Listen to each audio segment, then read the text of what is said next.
Assalamualaikum warahmatullahi wabarakatuh. Selamat pagi. Kami peserta upskilling reskilling Angkatan 1 tahun 2025 kompetensi keahlian administrasi profesional. Kami dari PT Mitra Bahagia. Saya Hasanuddin, SMKN 1 Kampus Wetan Indramayu. Saya Rosita dari SMKS Yadika 2 Jakarta. Saya Laila Estining Hidayati dari SMK Negeri 1 Bojonegoro. Saya Mega dari SMK Alisat Jakarta Utara.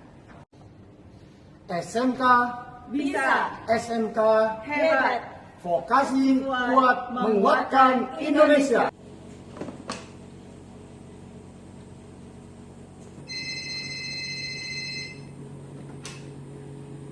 Selamat pagi Bu Rosita, apakah ada yang bisa dibantu? Selamat pagi Bu Laila, bisa ke ruangan saya sebentar Bu? Pagi Bu Rosita, saya akan segera datang ke ruangan Ibu. Baik Bu Laila, saya tunggu segera di ruangan saya.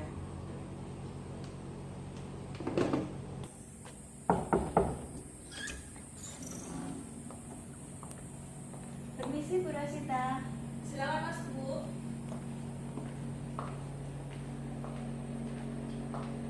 Ya, silakan duduk Bu Laila.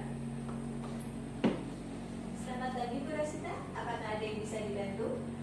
Begini Bu Laila, ada tugas yang harus Ibu kerjakan ya, hari ini. Yang pertama, itu saya minta Ibu untuk mengelola kearsipan dengan arsip digital. Yang kedua, Ibu mengelola arsip dengan arsip manual dan pastikan semua arsip ini tersusun dengan baik. Baik Bu, saya akan segera mengelola kearsipan tersebut dengan sebaik mungkin. Saya akan melakukan tugas dari Bu Rosita dengan sebaik mungkin.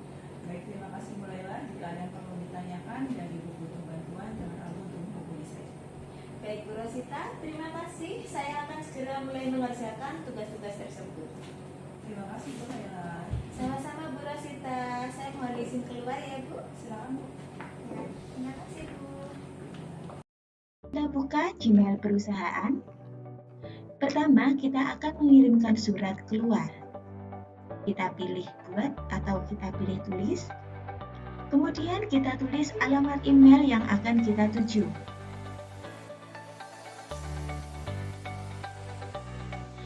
Kita tulis subjeknya.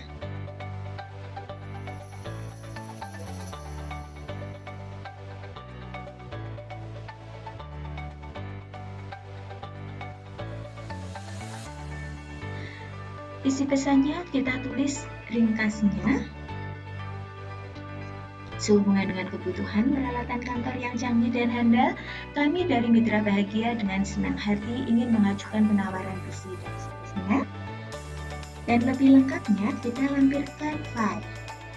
Kita lampirkan surat penawaran yang utuh kepada gemilangteknologinusantara@gmail.com. Setelah kita tunggu prosesnya 100%, kita klik kirim atau send.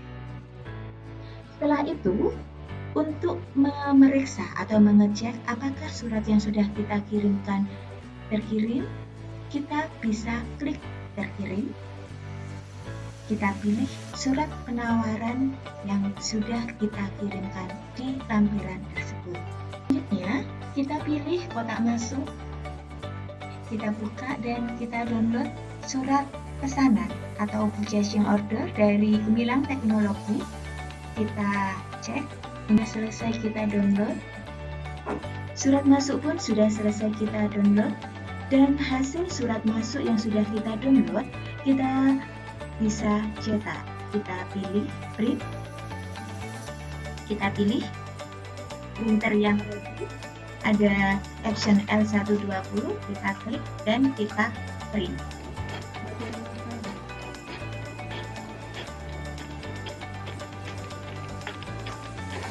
Setelah surat kita terima, kita jadikan satu ke dalam satu folder surat masuk yang terdiri dari 10 surat. Ada surat undangan untuk Mitra Bahagia, ada surat konfirmasi dan sebagainya.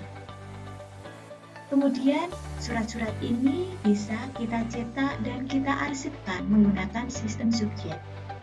Selain itu, Di dalam surat-surat keluar yang sudah kita buat, kita juga jadikan ke dalam satu folder sehingga memudahkan kita di dalam pencarian kembali. Setelah surat masuk dan surat keluar, kita cetak semuanya.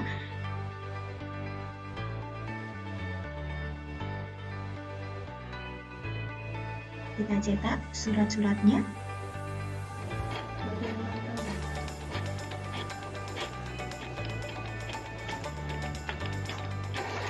Setelah surat masuk diterima, maka akan kita catat ke dalam buku agenda.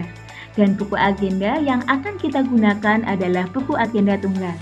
Di sini formatnya ada nomor urut, tanggal kirim atau tanggal terima, M atau K, artinya di sini surat masuk atau surat keluar. Jika surat masuk diberi kode M, dan jika surat ini surat keluar maka diberi kode K. Ada nomor surat, tanggal surat, dari atau kepada. Jika surat masuk, maka kita fokusnya dari kop surat. Dan jika surat ini surat keluar, maka fokusnya ada di alamat tujuan. Jadi kalau ini suratnya surat masuk, maka kita fokusnya hanya dari. Dan jika surat ini surat keluar, maka fokusnya kepada. Artinya di sini kepada PT Elektronik Jaya. Setelah itu ada isi ringkas. Isi ringkas adalah ringkasan dari pesan yang ada di dalam surat. Dan keterangan ini jika ada keterangan tambahan. Setelah di agenda, kemudian akan dibuatkanlah kepada lembar disposisi, di mana surat-surat masuk yang bersifat penting maka akan segera dimasukkan ke dalam lembar disposisi. Format dari lembar disposisi ada indeks, rahasia, penting, biasa, artinya jika surat ini surat rahasia yang dicentang adalah rahasia, penting atau biasa. Selanjutnya ada kode. Kita bisa melihat dari daftar klasifikasi arsip. Tanggal penyelesaian, tanggal atau nomor, asal, isi ringkas, instruksi, diteruskan kepada, catatan, dan tanda tangan pimpinan. Selanjutnya akan dibuatkan kartu indeks pimpinan. Di sini untuk kartu indeksnya, di sini ada berisi judul surat, nomor surat, tanggal surat, dan kode surat.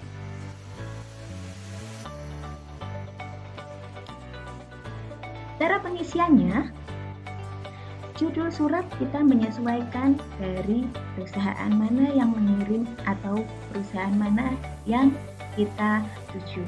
Ada nomor surat disesuaikan dari surat, tanggal surat kita melihat dari tanggal surat, dan ada kode surat. Selanjutnya,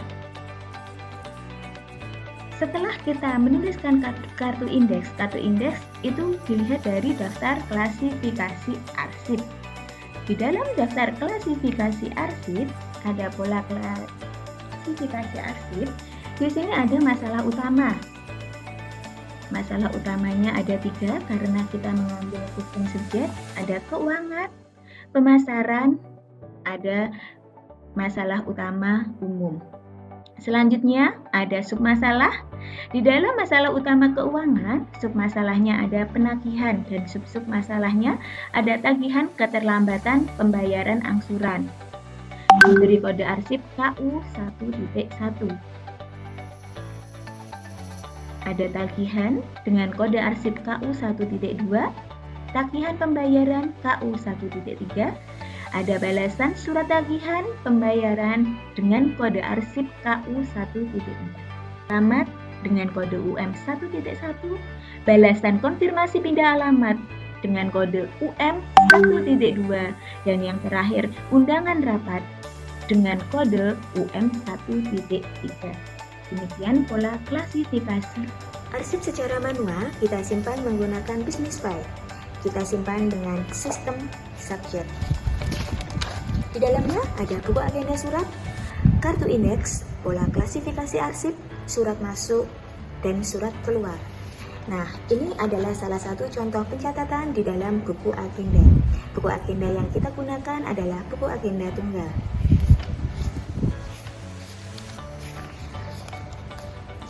Selanjutnya ada pola klasifikasi arsip yang kita buat untuk memudahkan penemuan arsip secara singkat dan tepat.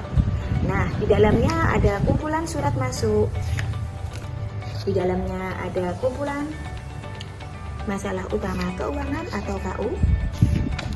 Keuangan memiliki submasalah, ada KU1 di dalamnya.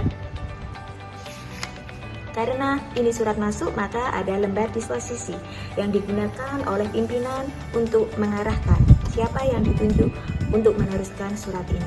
Dan juga ada kartu indeks yang digunakan untuk memudahkan penemuan arsip secara singkat dan tepat. Di sini ada arsip atau surat.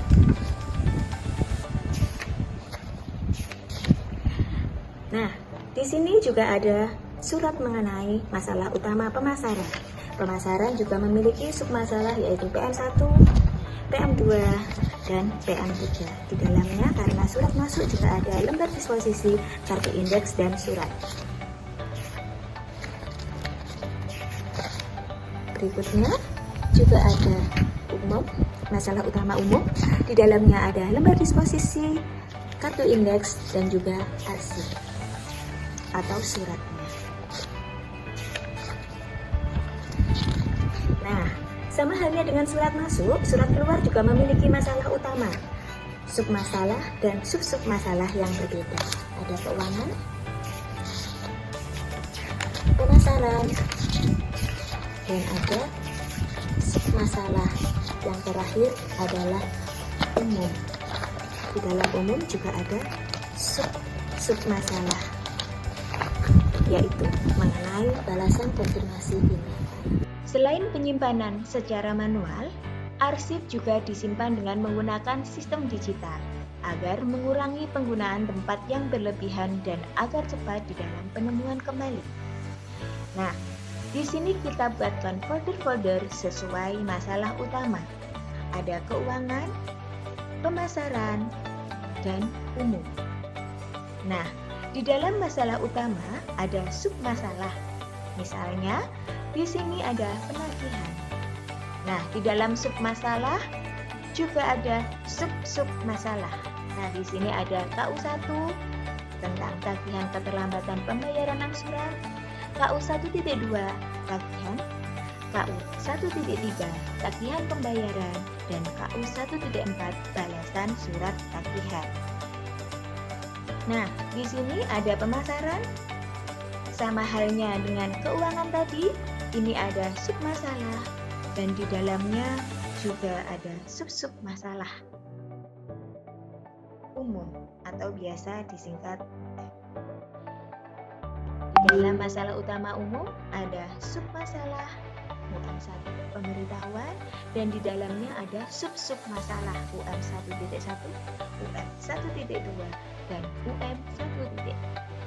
Daftar jenjang. Nah, di sini ada kolom-kolom nomor, keterangan, komponen, jenjang. Jika dalam komponen ini memenuhi, maka kita akan jenjang. Di paling akhir ada nama pimpinan, tanda tangan, dan tanggal. Dan untuk meminimalisir pencurian arsip manual dan digital yang sudah kita buatkan juga dalam bentuk kolom-kolom, kita isi sesuai dengan kondisi yang ada di dalam perusahaan kita. Keamanan fisik untuk arsip manual, keamanan digital untuk arsip digital, monitoring dan pemantauan, pelatihan karyawan, peninjauan, keamanan rutin.